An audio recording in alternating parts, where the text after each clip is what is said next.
हमारे साथ Lakshmi Shri investment and securities के head of research Anshul Jain ji कार्यक्रम में शामिल हो चुके हैं। बहुत स्वागत है सर आपका। Very good afternoon.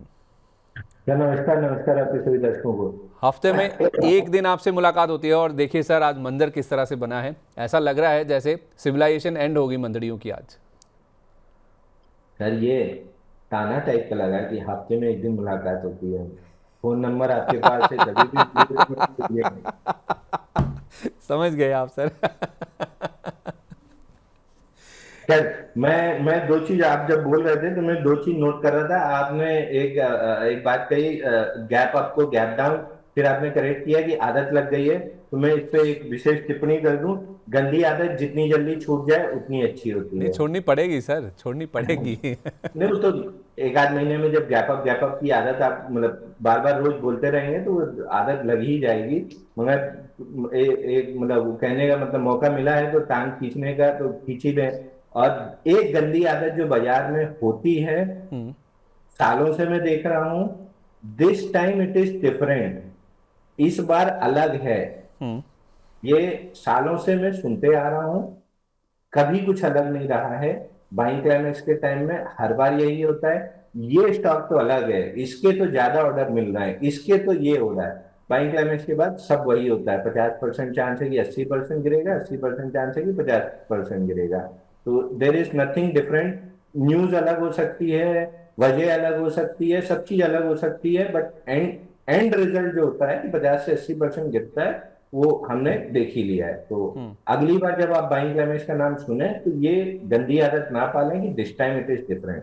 दूसरी चीज, जब बाजार गिरता है, मंदड़िए हावी होते हैं, तो मंदड़िए हर न्यूज को 10 गुना एस्केलेट करके बताने की कोशिश करते हैं कि this time it is different. और ये मैंने कोरोना में बहुत सुना था कि this time it is different, कि ग्लोबल सप्लाई चेन खत्म हो गई है, लॉकडाउन हो गया और ये हो गया और वो हो गया। 6 महीने बाद बाजार ने सबको, मतलब जितने मंडलियां हैं सबको उनकी औकात दिखा दी और बाजार ऑल टाइम हाई पे आ गया और वहां से हम कहाँ की कहाँ खड़े हैं। तो इसलिए मैं आपको बार बार बोलता हूँ कि डेली वीकली छोड़ो, आप मंथली और क्वार्टरली चार्ट उठा के, अगर इंडियन मार्केट का देखना है तो 1996 से जब से नेस्सी आया और कंप्यूटराइज ट्रेडिंग हुई है तब से चार्ट मिलेगा। डाउ जोन्स का तो आपको शायद 1880 से 1881 से मिल जाएगा। तो हम्म। 1881 से मंथली या क्वार्टरली चार्ट लगा के आप देख लो, उसमें सब आ जाएगा।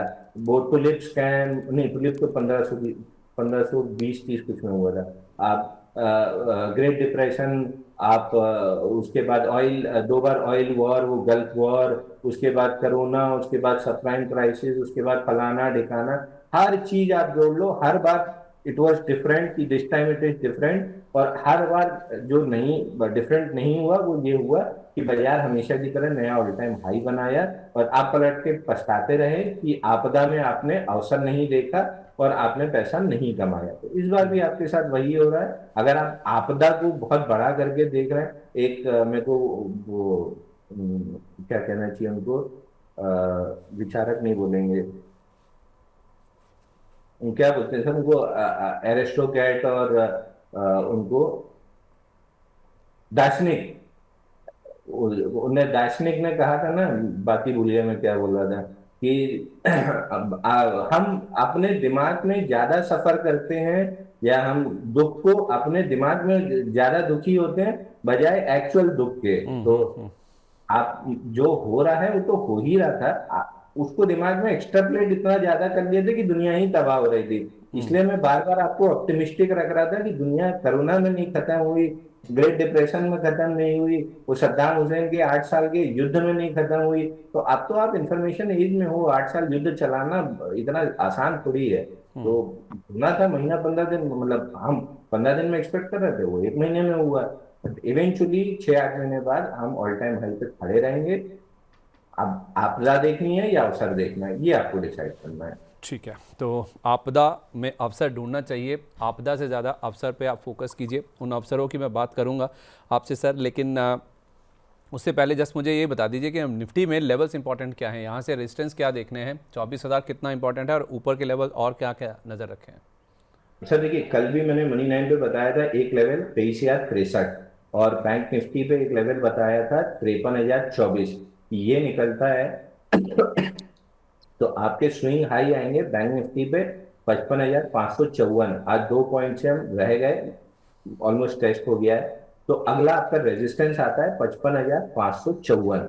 इसके ऊपर जब हम निकलेंगे तो एक गैप भी छूटा हुआ है, ये गैप आपका 6 और 9 मार्च के बीच में है, और 10 मार्च का स्विंग हाई है 57,097, 57,097।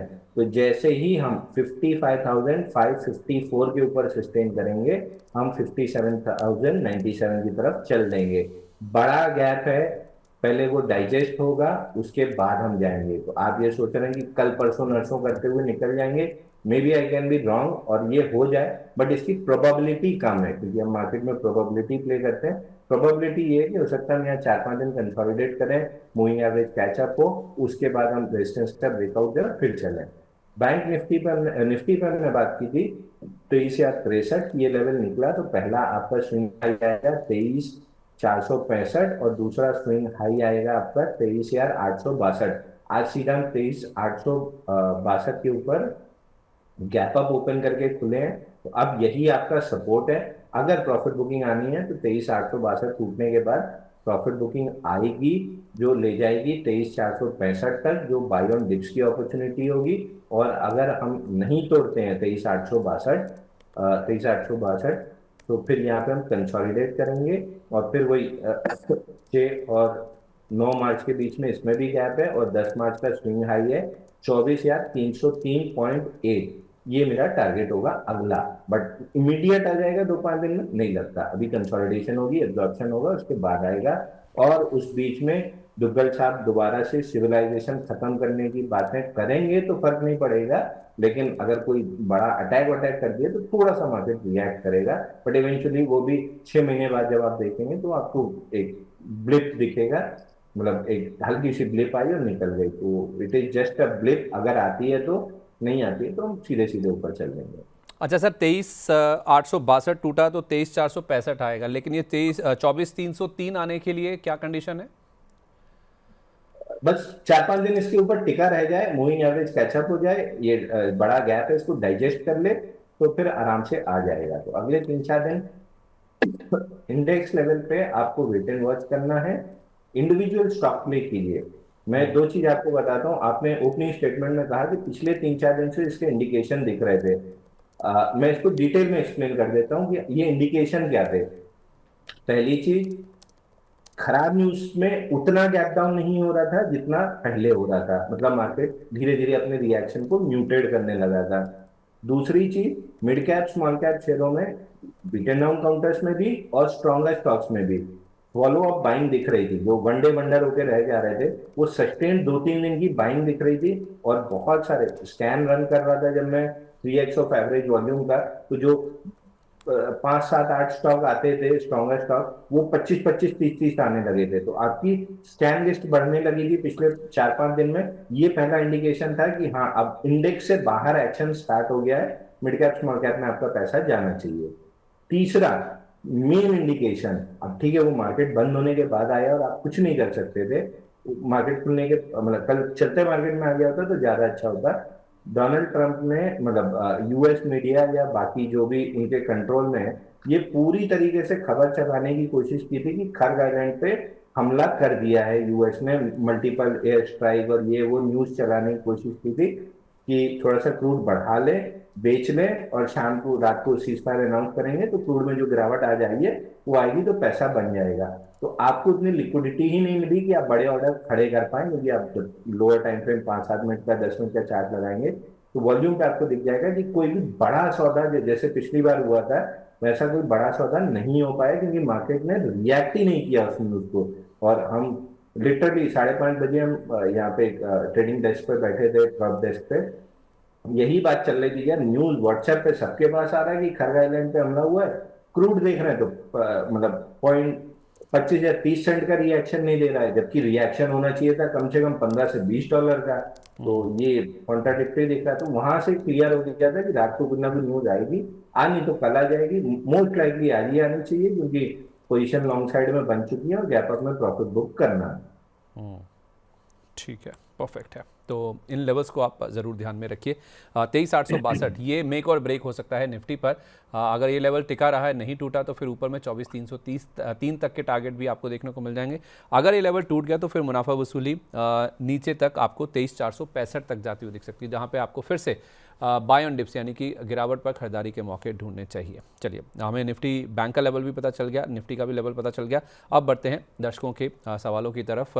जल्दी से आपको तरीका बताता हूँ कैसे आप जुड़ सकते हैं हमारे साथ। 9311211874 ये हमारा नंबर है, जल्दी से नोट कर लीजिए। आप चाहें तो फ़ोन लाइन के जरिए भी हम हमारे साथ जुड़ सकते हैं, या फिर व्हाट्सएप के जरिए अपने सवाल आप हम तक पहुँचाइए मैसेज करके, या फिर यूट्यूब वाला माध्यम या सोशल मीडिया के जितने भी हैंडल्स हैं हमारे, उसके जरिए अपने सवाल भेजिए। फेसबुक हुआ, ट्विटर हुआ, या फिर यूट्यूब, ये तो मेन है ही है, इसके ज़रिए अपने सवाल हम तक पहुंचाइए। ज़्यादा से ज़्यादा सवालों को एड्रेस करने की कोशिश करेंगे, और प्राइम मेंबर बनने के लिए तरीका जल्दी से देख लीजिए, ताकि आपके सवालों को प्राथमिकता से हम एड्रेस कर सकें, पहले आपके सवाल हम ले सकें। सबसे पहला सवाल नीरज यादव जी का आया। सर, ये कह रहे हैं कि मुझे शॉर्ट टर्म के टारगेट चाहिए, एक तो एरोफ्लेक्स इंडस्ट्रीज़ में और दूसरा स्टील एक्सचेंज में। दूसरा कौन सा सर?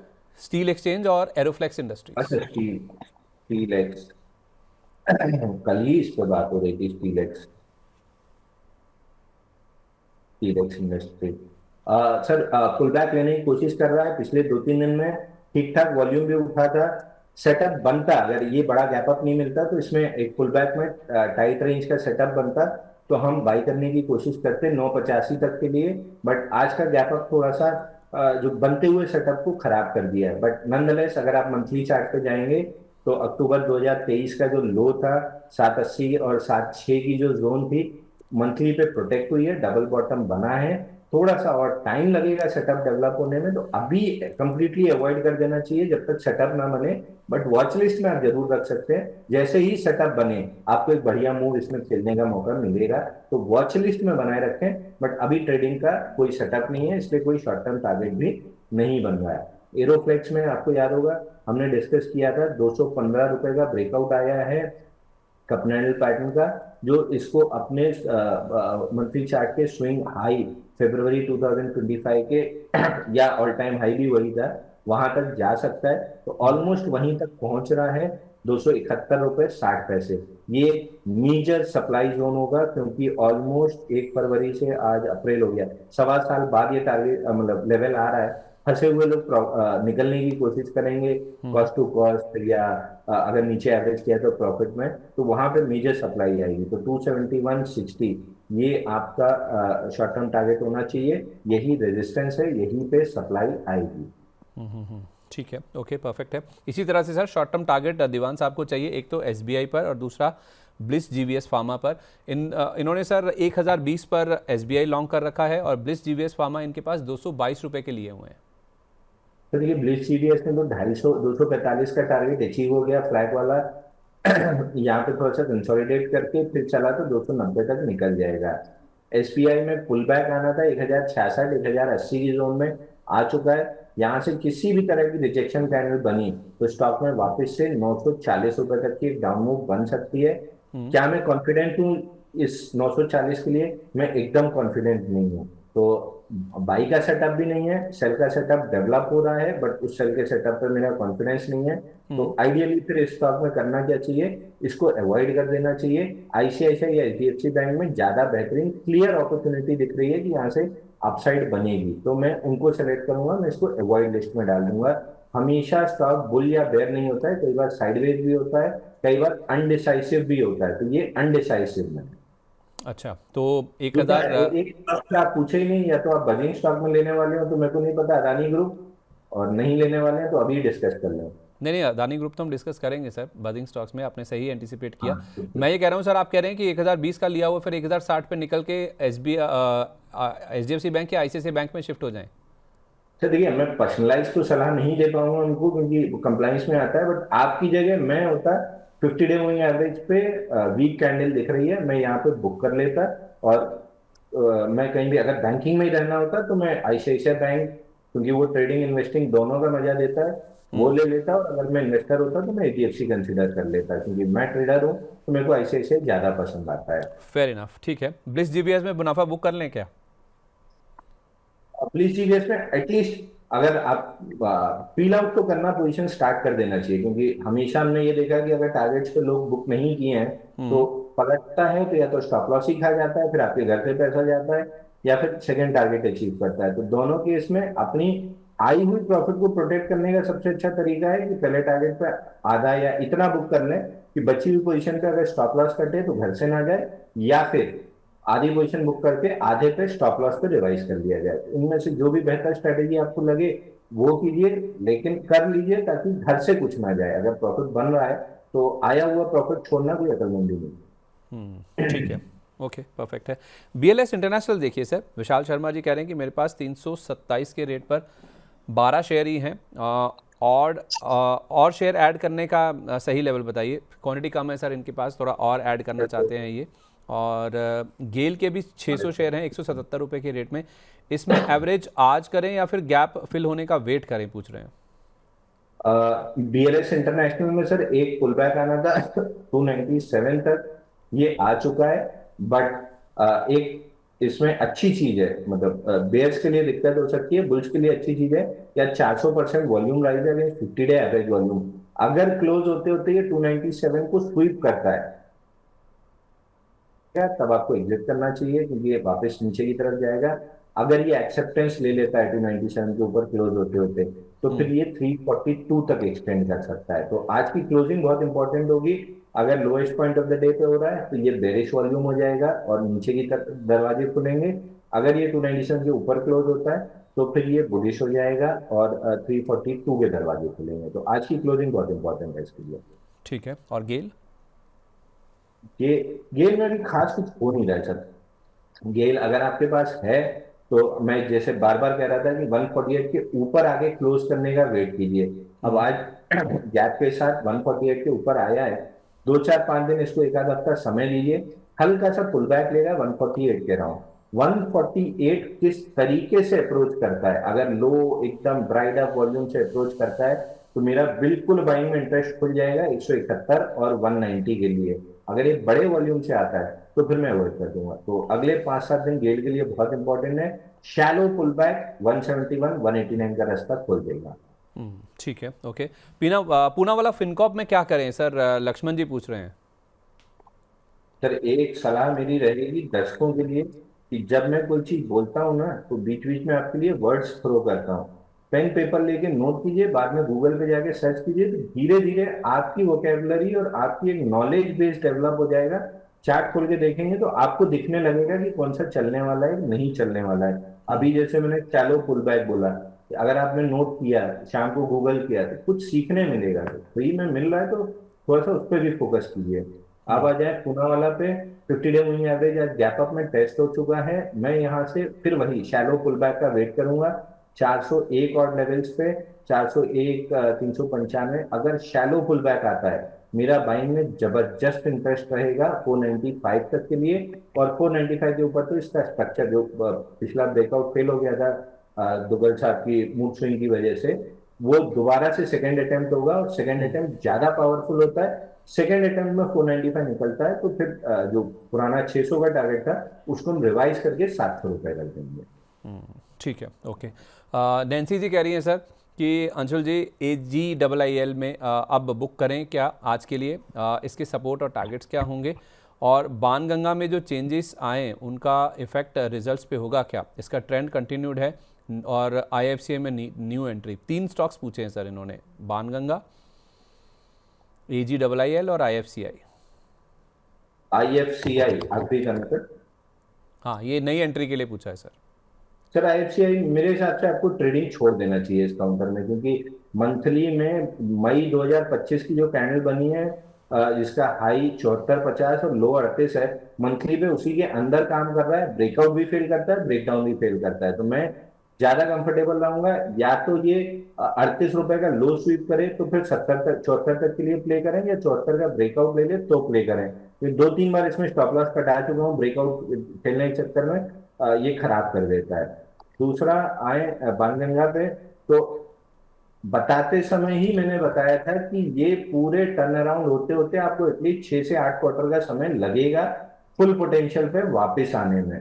तो आप ट्रेडिंग के हिसाब से अगर ले रहे हैं तो गलत कर रहे हैं। फिर मैं वही चीज बोल रहा हूँ, जो जेएसडब्ल्यू इंफ्रा में फ्रस्ट्रेशन लोग ट्रेडर झेल रहे हैं, आप इसमें भी झेलेंगे। This is an investment grade stock, not a trading stock. Dips पे ऐड करते जाइए, रैलीज पे बेचते जाइए, डिप्स पे ऐड करते जाइए, रैलीज पे बेचते जाइए।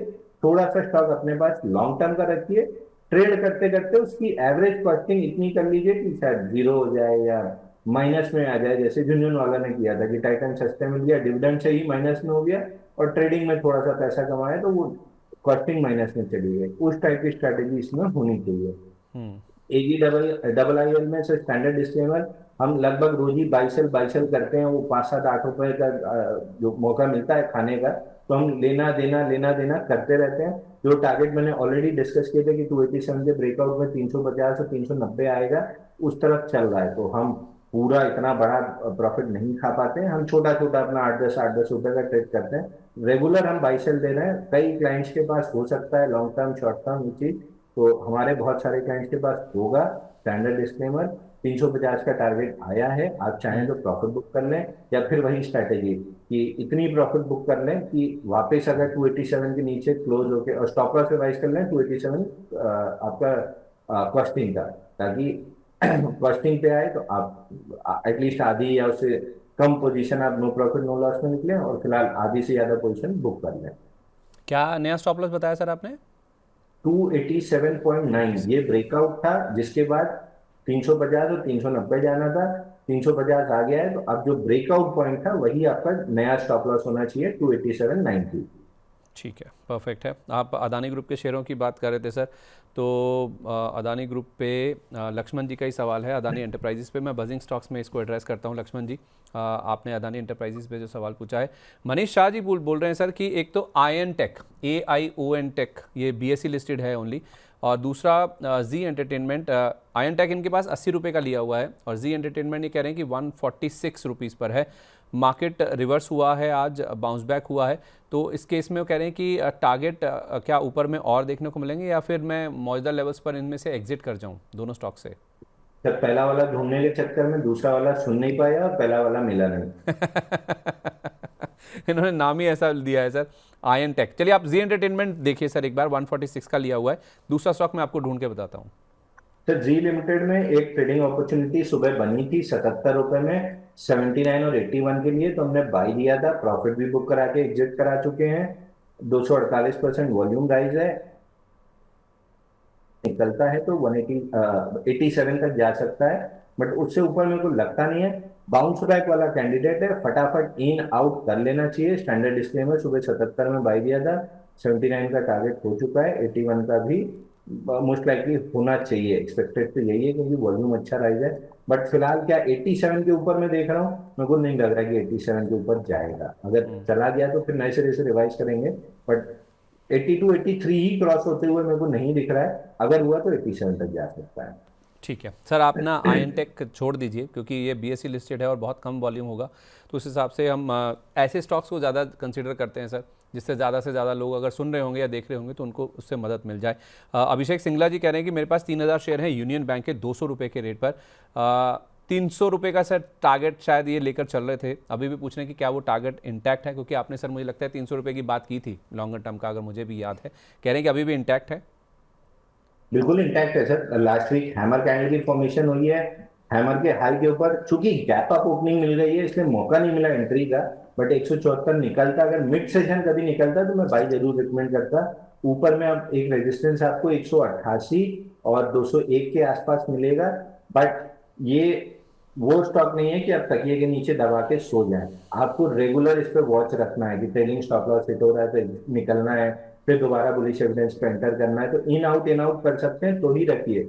ये तकिए के नीचे दबाने वाला स्टॉक नहीं है, क्योंकि IDBI में आपने देखा ही है, ब्रेकआउट के बाद ऊपर गया, गवर्नमेंट की खराब न्यूज आई तो सीधा इतना गैप डाउन खुला कि निकलने का मौका नहीं मिला, और उसके बाद फॉलो थ्रू सेलिंग भी देखने के लिए मिली। तो वो रिस्क सारी गवर्नमेंट कंपनीज में है, कब किसमें डिसइन्वेस्टमेंट की न्यूज आ जाए, और हमेशा ही डिस्काउंट पे आती है, तो वो एक रिस्क है। बट अगर लिया है और लेना चाह रहे हैं या जो भी है, नया स्टॉप लॉस 160 रुपए का हो जाएगा आपका। ठीक है, 160 रुपये का नया स्टॉप लॉस इसमें हो जाएगा। अच्छा सर, पता नहीं एक चीज़ ना पूछे बिना रुका नहीं जा रहा। मैंने अभी एक खबर पढ़ी है सर कि सीज़ फायर हो गया, लेकिन उसके बावजूद ना जो हमारा मिनिस्ट्री ऑफ एक्सटर्नल अफेयर्स है या फिर जो विदेश मंत्रालय जिसे हम कहते हैं, एक नई एडवाइजरी आई है सर। ईरान में जितने भी लोग हैं ना, इस सीज़ फायर के बावजूद उनसे बोला गया है कि स्ट्रांगली एडवाइस किया गया सर कि आप एक्सपीडिशियसली एग्जिट ईरान, ये वर्ड है sir, in coordination with embassy and using the route suggested by the embassy. तो इसका मुझे मतलब नहीं समझ आया सर, अगर सीज़ फायर हो गया, उससे पहले एक एडवाइजरी आई थी, वो समझ आ रहा था कि सिचुएशन कैसी भी हो सकती है, लेकिन सीज़ फायर होने के बाद स्ट्रांगली एडवाइस किया जा रहा है कि आप एक्सपीडिशियसली एग्जिट कीजिए ईरान को, ये थोड़ा समझ नहीं आया सर। सर इसमें समझ क्या नहीं आया, एकदम सिंपल भाषा में लिखा हुआ है कि दुग्गल साहब आज आतंकवादी हो गए हैं या दुग्गल साहब आज बम फोड़ू हो गए हैं। इतना सिंपल तो लिखा है, मतलब अब वो लिख नहीं सकते इसलिए उन्होंने थोड़ा सा अंग्रेजी में मैंने सोफिस्टिकेटेड लिखा है। मैंने सोचा मतलब उसका यही कि दुग्गल मैंने साहब कल सोचा रात को शांति मैंने दूत सोचा थे, आपसे आज मैंने सोचा आपसे बुलवा देता हूँ, दुग्गल साहब को आप बहुत बढ़िया समझते हैं, तो थोड़ा क्लियरली पता चल जाएगा कि इसका मतलब क्या है। मैं तो बता रहा हूँ सर, शाम तक वो फिर आ जाए दुग्गल साहब शांति दूत हो गए। इसका सर मैं एक्चुअली इसको ना बाजार से जोड़ के समझना चाह रहा था कि इसका क्या मतलब है। ये जो एडवाइजरी है, जो स्ट्रांग एडवाइजरी अभी बोली गई सीज कोई फायर के कोई बाद। असर नहीं पड़ रहा सर। बाजार के साथ आप एक चीज हमेशा मान के चलिए, ब्लैंकेट ये स्टेटमेंट हर इवेंट के लिए वैलिड है। वो इवेंट कुछ भी हो, आज से 100 साल पहले तक जो भी इवेंट हुए हैं और अगले 100-200 साल तक जो भी इवेंट होंगे, मार्केट सबसे ज्यादा मेच्योर है। उसको जो रिएक्ट करना होता है वो इमीडिएटली रिएक्ट करता है, वो वेट नहीं करता है। तो अगर इस न्यूज का कोई भी इंपैक्ट होना होता, आपको एटलीस्ट 50 पॉइंट की डिप तो निफ्टी पे तुरंत ही दिख गई होती, पैनिक वाली। तो मतलब अब इन स्टेटमेंट्स पे पैनिक, शॉर्ट टर्म पैनिक भी होना बंद हो गया है। ये एक अपने आप में रिलेटिव स्ट्रेंथ है। चलिए ठीक है, रिलेटिव स्ट्रेंथ है, ओके। आयुष अग्रवाल जी कह रहे हैं सर कि मेरे पास एक तो कोपरान के शेयर हैं 260 रुपये के रेट पर, और दूसरा लक्ष्मी ऑर्गेनिक्स 250 रुपये के रेट पर, और तीसरा शेयर इंडिया ये भी 250 के रेट पर है। इनमें से सर एक दो स्टॉक जो भी आप एड्रेस करें जिनके चार्ट आपको अच्छे लगे, एक साल का व्यू है, और ये पूछना चाह रहे हैं कि क्या मैं इनमें एवरेजिंग कर सकता हूँ। अच्छा देखिए, ब्रोकिंग कंपनी के स्टॉक्स में तो अभी तेजी आ ही रही है। अगर आपको ब्रोकिंग कंपनी में रहना ही है या कैपिटल मार्केट स्पेस में रहना है, तो इस समय बेस्ट स्टॉक आपको बीएससी लग रहा है। तो आई वुड सजेस्ट कि आप बीएससी कंसिडर कीजिए। अगर कैपिटल मार्केट में रहना ही है तो आपका एनएससी का आईपीओ धीरे धीरे उसकी तरफ ट्रैक्शन बढ़ने लगा है। तो एमसीएक्स पे तो पता नहीं क्यों नहीं दिख रहा है, बट बीएससी पे उसका असर क्लियरली दिख रहा है। तो बीएससी में एक मौका मिलेगा आपको ट्रेड करने का। तो कैपिटल मार्केट में रहना है तो फिलहाल बीएससी मेरे को ज्यादा अच्छी दिख रही है। दूसरा लक्ष्मी केमिकल, इनने बात की, आज 50 डे मूविंग एवरेज पे गैप अप खुला है 131 पे, और मंथली चार्ट पे आप देखेंगे तो ये 1 2 3 4 5 6 महीने कंटिन्यूस गिरा है। बल्कि अगर इनिशियल सेलिंग को भी काउंट कर लूं तो 7 महीने कंटिन्यू गिर के इस स्टॉक में गिरावट दिखाई है कितनी, 55% की। और ऑलरेडी ऊपर से तो ये लगभग हो गया कितना, ऑल टाइम हाई से तो 82% गिर गया। तो वही बाइंग क्लाइमेक्स के बाद जो 80% गिरता है वो गिर गया। बाउंस बैक है, मेरे को बहुत इस समय नहीं लग रहा है, क्योंकि ऑर्डर ब्लॉक और 50 डे मूविंग एवरेज दोनों 132 के आसपास है। नॉट अ गुड स्टॉक, मैं नहीं अवॉइड करूंगा। अगर है आपके पास, आज का लो स्टॉप लॉस आपका होना चाहिए, that will be a good exit opportunity. Kopran में जरूर 148 निकलने का वेट कीजिए। अगर वो निकला तो 115 का लो स्वीप हुआ है बॉक्स का, 148 एक रेजिस्टेंस है, इसके ऊपर हायर लो कंफर्म हो जाएगा और 214 रुपए का बॉक्स हाई का टारगेट खुल जाएगा। ठीक है सर, आप ये जो दुग्गल साहब के बारे में इतनी बातचीत करते ना, हमारी टीम वाले एक जोक मार रहे हैं, कह रहे हैं कि दुग्गल साहब को ना आप नोबेल प्राइज़ देकर नकी कर दो, नोबेल प्राइज़ लेकर ना वो ठंडे पड़ जाएंगे। अरे सर, दुग्गल साहब एकदम भोले प्राणी है, उनको तो चीकू की वो गुड़िया उड़िया भी दे दूंगा ना नोबेल प्राइज बता के, तो वो ऑस्कर समझ के ले लेंगे। मतलब कुछ भी कह के आप नोबेल प्राइज़ दे दीजिए बस। आप ले लेंगे वो। उनका परम मित्र पाकिस्तान है ना। पता नहीं सर सर। देखिए, एक ऑन ए सीरियस नोट, अभी तक तो चलिए दुग्गल साहब हमने मजाक में डिस्कस किया, ऑन ए सीरियस नोट आप उनकी एक स्टेटमेंट सुनिए। इससे ये तय हो जाता है कि उनके अगल बगल खड़े लोग, उनके साथ आपको मतलब उनको कैसे रीड करना है। उनका स्टेटमेंट था, मेरा नहीं है, हो सकता है वर्ड 19-20 हो जाए, I like to hang out with losers. मैं हारे हुए लोगों के साथ रहना पसंद करता हूँ, क्योंकि जीते हुए या सक्सेसफुल लोगों के साथ बैठो तो उनकी सक्सेस की स्टोरी सुननी पड़ती है, हारे हुए लोगों के साथ बैठो तो वो मेरी सक्सेस की स्टोरी सुनते हैं। तो इससे ये समझ में आ जाता है कि उनकी अगल बगल के लोग वही हैं जो आप समझ रहे हैं, मतलब नहीं मिल रहा मेरे को वर्ड, तो वही है जो आप समझ रहे हैं। तो अगर वो लोग बैठ के अगर सीज फायर करा रहे हैं तो कितना हमको यकीन करना चाहिए। But that being said, cease fire, Pakistan can be A puppet, but international pressure बहुत ज्यादा है उनके ऊपर। सीज फायर उसकी वजह से हुआ है, ना कि पाकिस्तान की वजह से।